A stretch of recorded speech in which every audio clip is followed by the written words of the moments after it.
Flashback stars Dylan O'Brien as a young man named Fred.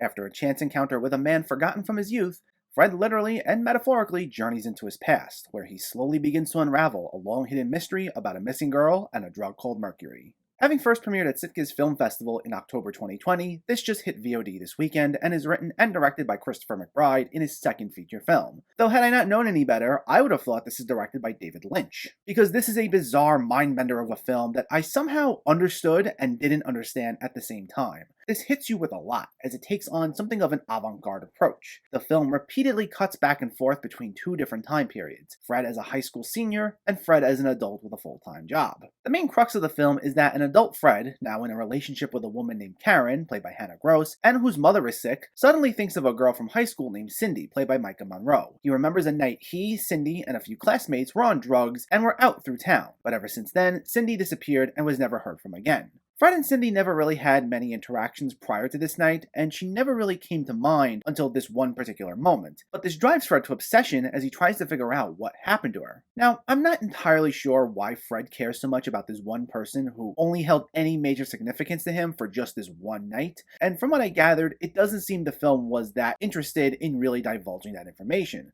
which was one of the biggest issues I had with it. However, I couldn't help but find myself fascinated with this whole thing. It was still a very engaging mystery to figure out. It's definitely a very layered film that you have to pay attention to, though having heard ahead of time how convoluted it was, I was surprised to see that I was able to at least follow a good 80 to 85% of it, as much of it simply is cutting back and forth between past and present day sequences, with some events paralleling one another. There is an absolutely trippy visual aesthetic thanks to McBride's slick direction and some awesome cinematography by Brendan Steacy. Plus, Dylan O'Brien's knockout leap performance makes you care a lot more than you probably should, as we watch him get more and more emotionally intense as the film goes on, and he finds himself wrapped up way too much in this mystery, which even he's not totally sure why he cares about it so much. So for that 80 to 85% I said I understood, I wouldn't say it followed a formula per se, but there's still a certain flow to it that you can at least get the gist of what's going on, as long as you're paying attention. Though I'd say the final act is where it starts throwing not just one, but quite a few curveballs our way, including a few characters getting introduced late in the game,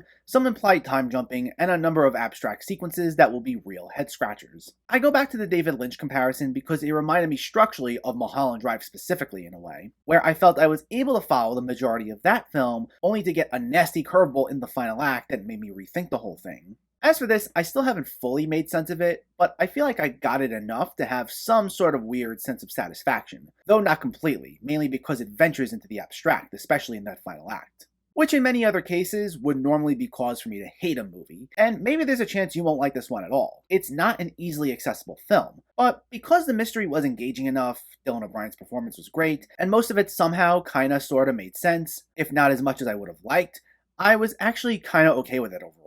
But if you're going to check it out, I just say proceed with caution because it's really a bizarre experience. Flashback gets a 6.5 out of 10.